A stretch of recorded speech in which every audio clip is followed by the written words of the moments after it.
কি ব্যাপার এত দেরি করতেছো কেন? হ্যাঁ, আমার বাইরে যাইতে হইব, দাও খাবার দাও। হ্যাঁ বাজান লও।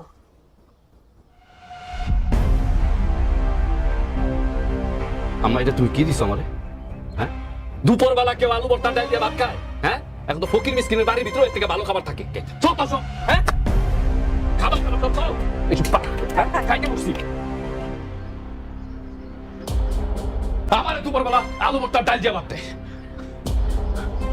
দেখ বাজান, তুই কিন্তু এখন বড় হইছস, এখনো যদি এত রাগ করস তাহলে চলে ক। তুইও তো ইচ্ছা করলে পারোস একটা চাকরি করে সংসারের আলটা ধরতে। তাই নাকি? হ্যাঁ, চাকরি করবো আমি, দাও 10 লাখ টাকা দাও। হ্যাঁ, চাকরি কি মামুর বাড়ির মুমা গেল আমার পায়ে গেলাম? যত সব কথাবার্তা, চাকরি পাইতে না মামু খালা লাগে, মামু খালা।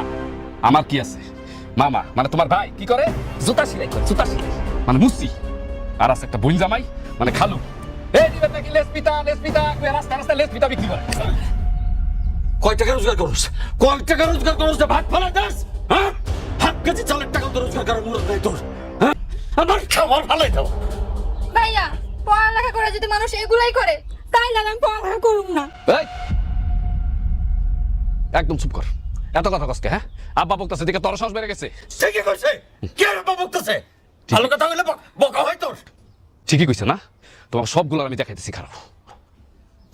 কি রাখবি তুই? যা চলে যা, আর আইবি না বেটে। মাংস লাগবো বাকি দিয়ে দিব।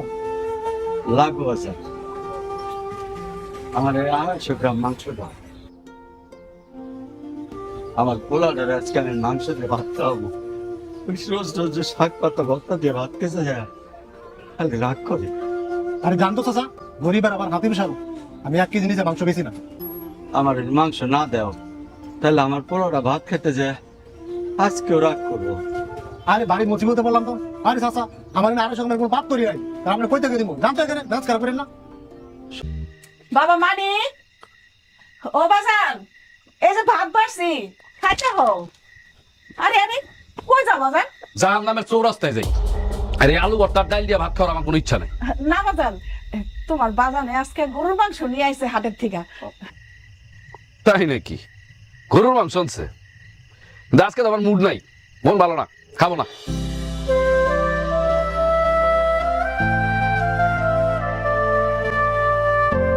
বাজান তোর কি হইছে?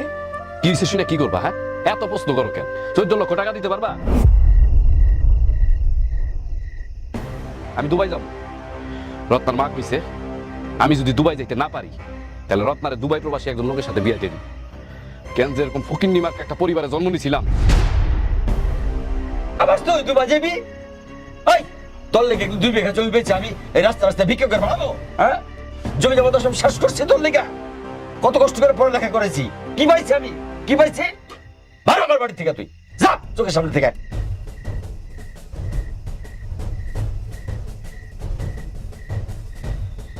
তুমি কিন্তু পোলাটার লগে এরকম ব্যবহার না করলেও পারতা, এখন নিজেও ভাত খাইলা না।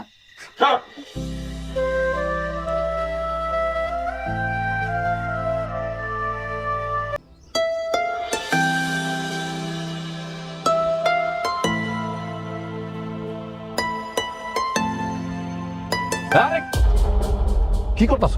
হ্যাঁ, এরকম ছোট লোক গরিব কৃষক রে যদি তুমি পায়ে ধরে সালাম করো তাহলে তো আমার সংসার অমঙ্গল হইব।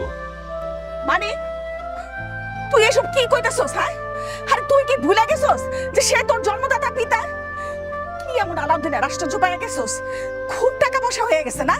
এখন একদম গরিব বাপ গরিব মা, কাউরে তুই চিনস না, কাউরে পরিচয় দেওয়ার প্রয়োজন মনে করস না।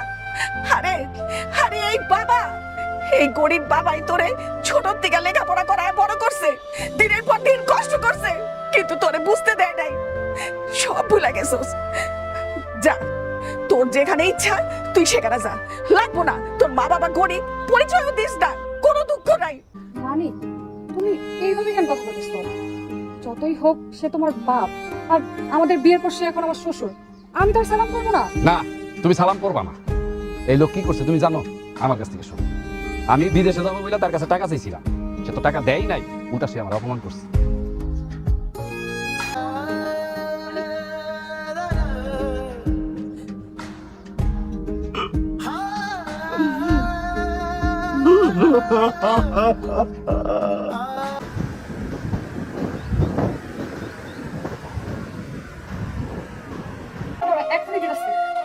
আসসালামু আলাইকুম আব্বা। আসসালামু আলাইকুম। আপনার ছেলে আপনার সাথে কথা বলবো। মানিক, আমার মানিক, কেমন আছিস বাজার?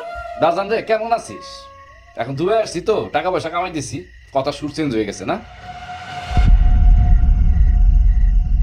রত্না শোনো, আমি তোমার যেটা বলি সেটা শুনবা। তোমার এই বাড়িতে থাকার কোনো দরকার নেই, তুমি তোমার বাড়িতে চলে যাও।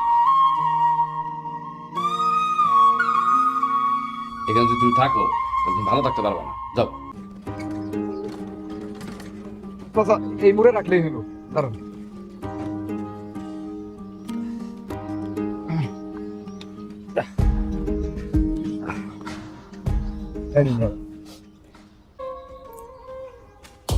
আই রিকশা মামা যাবেন? না মা, আমি যাব না। যাবেন না মানে?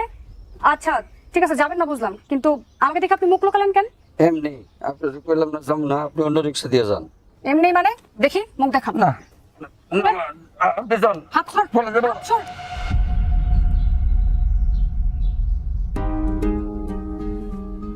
বাবা আপনি আপনি এভাবে রাস্তায় রিক্সা নিয়ে কেন নামছেন? না, মানে, মাগো আসলে কি আপনি আমার বলেন, আপনি আমার খুলে বলেন, আপনার কিসের এত অভাব? আপনি কেন রিক্সা চালাবেন? আসলে আসলে বাদর, এই যে আমার ওই মাঠের জমি বেচা আর বাড়ি বন্ধক রাখা 14 লাখ টাকা আনছি। আমি যে তোমার টাকাটা দিছি, এইটা আমার পোলা মানিক রে তুমি কোনদিন কইও না।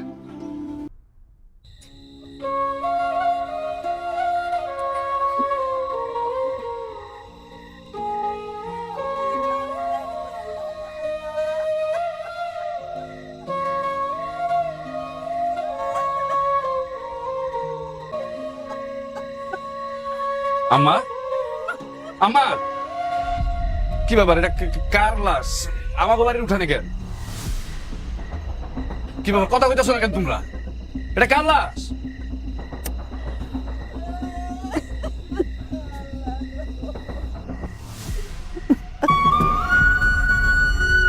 আব্বা কি হয়েছে? হ্যাঁ আব্বা, আব্বা কথা কইতেছো না কেন? কি ব্যাপার, চুপ করে আছো কেন? আব্বার কি হয়েছে? অ্যাক্সিডেন্ট করছে, তোমার বাবা অ্যাক্সিডেন্ট করছে। এই বাড়ি ভিটা বন্ধক রাখছে, জায়গা জমি বিক্রি করা তোমার দেশের বাইরে পাঠাইছে। তারপরে এই পেটে একটু ভাত দেওয়ার লেগা সে রিক্সা নিয়ে রাস্তায় নামছে, আর রাস্তায় নাইমা রিক্সা চালাতে যে অ্যাক্সিডেন্ট করে মারা গেছে। তোমার কারণে মারা গেছে। আব্বা, আব্বা, আব্বা তোমার মানিক চলে আইছে বিদেশ থেকে।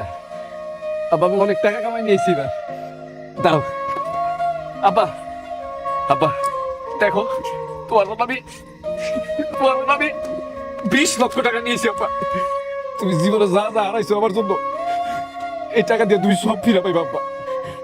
আব্বা কথা কইতেছো না আব্বা, আব্বা কথা কও আব্বা। আমার আর কোনোদিন আলু ভর্তা ডাল দিয়ে ভাত খাওয়া লাগবো না আব্বা,